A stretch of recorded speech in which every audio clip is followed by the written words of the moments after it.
Winner, freaking chicken dinner.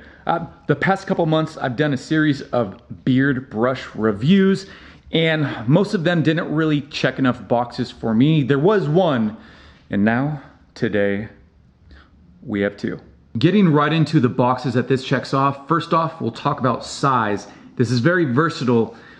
What I mean by that, it's not too small to where it's awkward to handle, and it's not too big to where it's an inconvenience to travel with. So that's definitely a plus.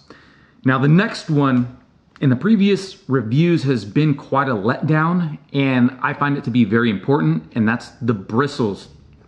The bristles in the previous brushes, most of the previous brushes that I've reviewed, they were too thick. And so when you went to go through your beard with the brush, there wasn't any real separation between the beard hairs, and that took away from the efficiency. Whereas this, I find the bristles to be that perfect size that makes it really easy to glide through the beard, and therefore making it very efficient when it comes to straightening or volumizing your beard. Another box to check off is the texture of this. It's very premium, and I don't know how to really describe it. It's kind of like a matte finish to where it's soft to touch. So that's another plus to this, and also the cost, and especially right now, it retails for $100, which is, it's more on the higher end of heated beard brush prices, but for Cyber Monday, or I think it was for Black Friday, and it's continuing today as of the time that I film this, which is the Monday following Black Friday, it's down to $69.99. So that's a little incentive right there. And I'll have the link to this brush in the description box below. So if you want to give this a go, I'll have it down there for you. So yeah, all in all, I'm really impressed with this. And I think this is the third brush that I've reviewed from this company. I haven't even mentioned the brush, AberLight Go. And yeah, like I was saying before, this is the first one from this company that, in my opinion, that suits me, I mean, pretty much perfectly. I can't really find any faults to this. In regard to the battery life, I tested it out, and it does last for 30 minutes with a full charge.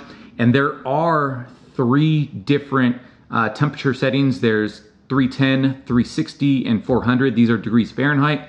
Now, when testing this, the temperatures were a tad bit off, but nothing to be a deal breaker.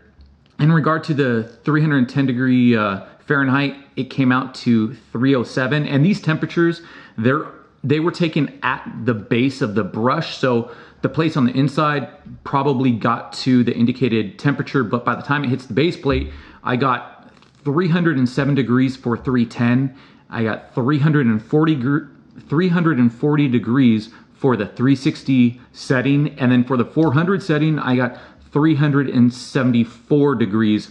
Now, in regard to the 400 degree setting, the fact that it topped out at 374, I believe it was, and it was hovering around that 372 mark. I don't find that a deal breaker by any means, because I think anything above that 370 range for my beard, that you're more predisposed to damage it. And that's my personal take on this in regard to my beard. Everyone's different. Some people do need that 400 temperature setting, but for me, the 370 worked just fine. Pertaining to safety, this does have a 30-minute auto shut off. And so if you don't press anything on it, it will shut off in 30 minutes. But all you do is just have to tap this in order to prevent it from automatically shutting off. And it is ionically conditioned, and there is a anti-static coating on this. So yeah, I think that's going to do it. All in all, awesome brush. And again, everything's going to be linked down in the description box below. As always, I hope that you found this video helpful, perhaps intriguing. If you did, please go ahead and give this a thumbs up, and maybe even subscribe. Until next time, peace.